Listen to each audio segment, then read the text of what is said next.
नमस्कार, आप देख रहे हैं न्यूज स्टेट का डिजिटल प्लेटफॉर्म। आपके साथ मैं हूं प्रीति भारद्वाज। उत्तर प्रदेश की 9 सीटों पर विधानसभा उपचुनाव होने वाले 13 नवंबर की बजाय 20 नवंबर को वोटिंग होगी और कई ऐसी सीटें हैं जिस पर चाहे समाजवादी पार्टी हो, भारतीय जनता पार्टी हो, सभी अपने सिरे से इस मुकाबले को सीधी टक्कर में बदलते हुए नजर आ रहे हैं। लेकिन फिलहाल जो सीट की हम बात करने वाले हैं वो दरअसल कटेरी विधानसभा सीट है, जो कि अंबेडकर नगर के तहत आती है। और इस सीट को लेकर खास बात यह है कि यहाँ पर बीजेपी और समाजवादी पार्टी के बीच में एक सीधी टक्कर तो जरूर है, लेकिन सिर्फ एक बार के अगर नतीजे को हटा दिया जाए तो बीजेपी के लिए यहाँ पर सूखा शुरू से ही बरकरार है। हालांकि ये सीट काफी लंबे समय पहले ही अस्तित्व में आई थी और उसके बाद यहाँ पर हमने कई अलग अलग चुनावी नतीजे और समीकरण भी देखे हैं। अधिक चर्चा इस पे भी करेंगे, अधिक जानकारी आपको देंगे। गौरव हमारे साथ जुड़े।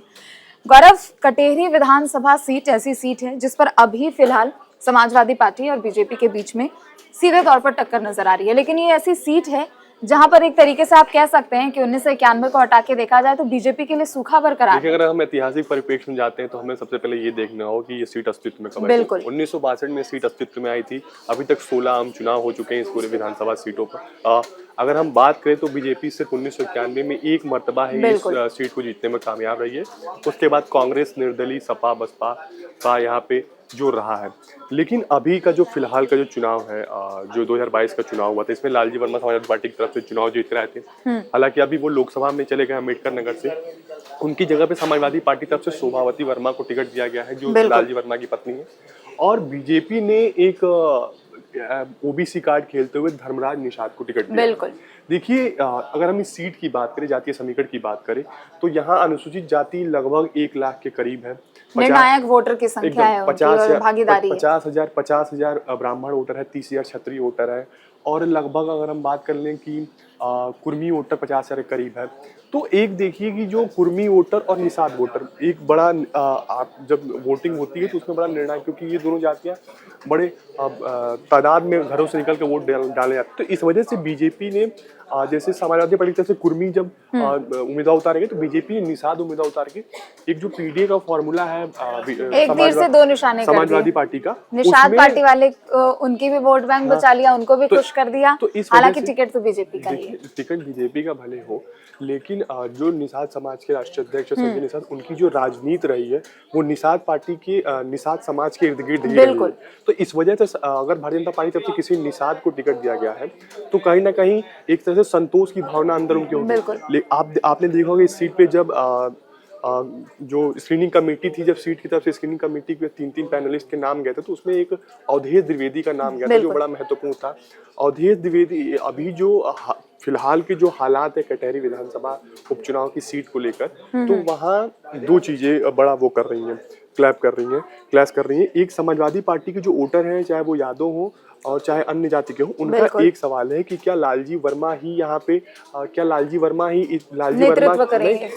वर्मा का परिवार ही यहाँ समाजवादी पार्टी है, क्या उनके अलावा किसी और को टिकट नहीं मिल सकता है।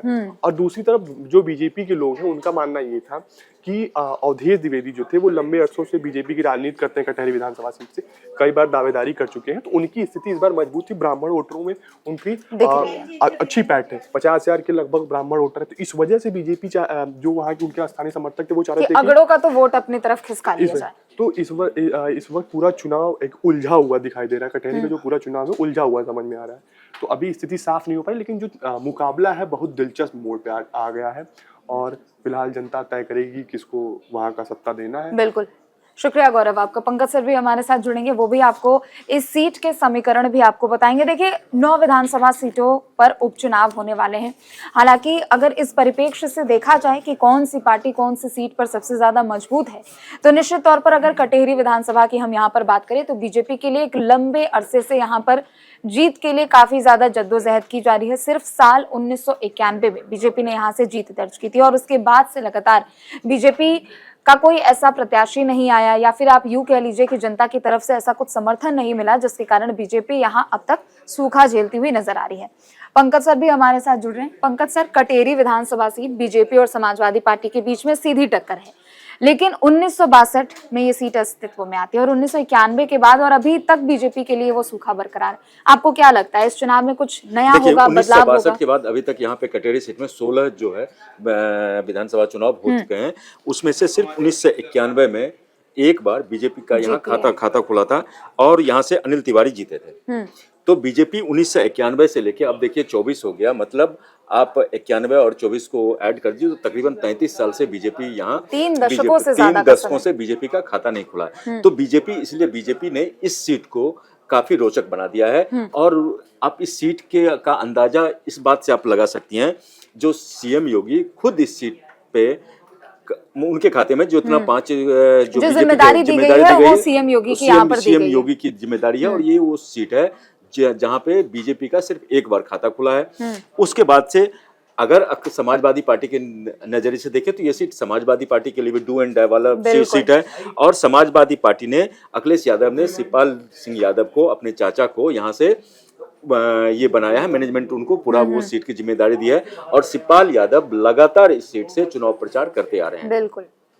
उसके बाद अगर सीट से बात, अच्छा इस सीट पे ओबीसी का जो मेन है, ओबीसी वोटर्स ही ये है, तो ओबीसी देखने के उस लेकिन ये जो यहाँ पर एक तरीके से निर्णायक वोट बैंक जो है वो पिछड़ों के पास है। उस पे पिछड़ों पे और इस पे, तो इसलिए जो बीजेपी, समाजवादी पार्टी और जो अन्य पार्टियां हैं उसमें मेन जो उत्तर प्रदेश की 3 पार्टियां हैं उसमें से आपको तीनों ने जो है सो ओबीसी उम्मीदवारों को यहाँ से उतारा है। बिल्कुल। अब इस सीट में सबसे बड़ी बात है जो अब मैं इसमें सीट की ताजा मतलब एक अपडेट में इस सीट की अभी बताऊं, जो कल यहाँ एक होर्डिंग लगा, ये होर्डिंग था जो बीजेपी के जो प्रत्याशी हैं धर्मराज निषाद, ये काफी कद्दावर नेता हैं, कई पार्टियों में रह चुके हैं और अच्छी खासी पकड़ है उनकी जमीनी स्तर पर। खासी इनकी पकड़ है। उसके बाद इन्होंने कल एक होर्डिंग लगवाया, उसमें ये अपील कर रहे हैं जो या तो अब की जितवा द या फिर ठीक पर लिटाई दो, मतलब इसका अवधि भाषा में है, या इसका मतलब होता है या तो अब की बार चुनाव में जिता दो या फिर अर्थी पे लिटा दो। तो इस तरह के पोस्टर और हाँ, और इस यूपी में आजकल बहुत ज्यादा देखने को मिल रहे हैं। सीएम योगी और प्रधानमंत्री मोदी के भी फोटो लगाए गए, तो इससे जो ये जो होर्डिंग्स है इसकी चर्चा जबरदस्त रूप से अभी।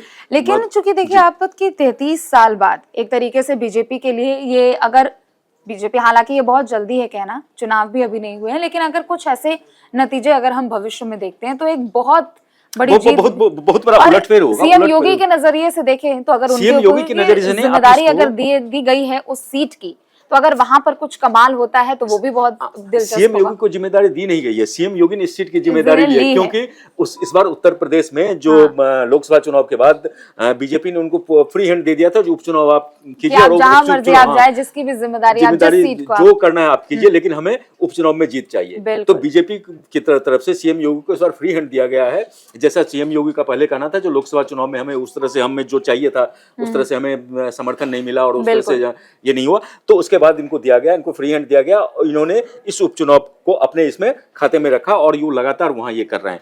इसमें जो सबसे बड़ी बात है, जो समाजवादी पार्टी के जो उम्मीदवार हैं वो लालजी वर्मा है, लालजी वर्मा एरिया के कद्दावर, लालजी वर्मा की पत्नी जो है वहां से शोभावती वर्मा है, लालजी वर्मा अम्बेडकर सीट से लोकसभा चुनाव सांसद बन गए, उसके बाद ये सीट खाली हुआ, तो उसके बाद से समाजवादी पार्टी ने उनकी पत्नी को यहाँ से प्रत्याशी, तो परिवारवाद तो है, तो इस सीट पे काफी मतलब निर्णायक है। अच्छा, इस सीट की अगर हम जातीय इक्वेशन की अगर समीकरण की अगर बात करें तो यहाँ तकरीबन 4 लाख से ज्यादा वोटर है, 4 लाख अगर अच्छी खासी वोटरों की संख्या, निर्णायक जो है वो तो पिछड़ों के ही हाथ में है। और अब ये दिलचस्प भी है कि वोट कैसे फ्लक्चुएट करेगा। इसमें जो पुरुष मतदाता है 2,10,000 है, महिला 1,90,000 है। अब अगर अनुसूचित जाति की सबसे ज्यादा मतलब संख्या है और दूसरे नंबर पे ब्राह्मण आते हैं और अगड़े और फिर पिछड़े, इन दोनों का ही खेल है पूरा, मिक्सचर है। कुर्मी और निषाद पार्टी के लगभग बराबर हैं वोटर। अगर हम इसकी बात करें अनुसूचित जाति तो 95,000, कुर्मी 47,000, यादव 22,000, ब्राह्मण 50,000, ठाकुर 30,000, चौहान 5,000, मुस्लिम 40,000, मौर्य 10,000, राजभर 20,000, बनिया समुदाय के लोग 15,000, यानी कुल मिला के यहाँ पर ठीक ठाक वोटरों की संख्या समुदाय है। तो इसलिए इस सीट का जो आपको फैसला होगा सो जनता के बीच जो कामों का स्थानीय मुद्दा क्या है, वहाँ के स्थानीय मुद्दा क्यों, जैसे एक यहाँ का है जो एक रेलवे स्टेशन का भी वहाँ पे ना हॉल्ट देने का भी एक बड़ा मुद्दा है, तो ये स्थानीय मुद्दा भी छोटे जमीनी और जमीनी स्तर के यहाँ पर बड़ा रूप लेने वाले हैं। सीएम योगी ने यहाँ जब सीएम योगी ने अपने पास जिम्मा लिया तो वो लगातार इस पे जो वहाँ के जो लोकल मुद्दे हैं, लोकल मुद्दों को उन्होंने सॉल्व उजागर करने का, किया है। इश्यूज को सॉल्व करने का कोशिश किया। और इसलिए इस बार का जो यहाँ का चुनाव है और बिल्कुल वो निश्चित तौर पर ये काफी ज्यादा दिलचस्प और भी जो होगा। इसमें अच्छा एक इसमें और दिलचस्प आंकड़ा है जो इस पे जो लोकसभा चुनाव में कैटेगरी सीटें ऐसी थी जो जहां पांचों सीटों से जितने उम्मीदवार यहाँ समाजवादी पार्टी की जीत दर्ज की, उसमें सबसे कम जो है सो बहुमत से यहाँ पे करीब 8,000 या 9,000 की लीड से समाजवादी पार्टी सिर्फ जीत पाई।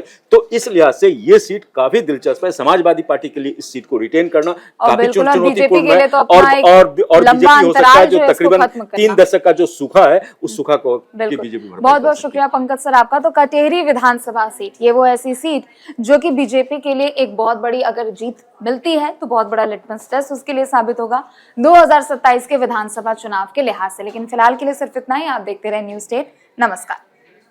न्यूज नेशन अब व्हाट्सएप पर खबरों के ताजा अपडेट के लिए न्यूज नेशन के इस QR कोड को स्कैन करें।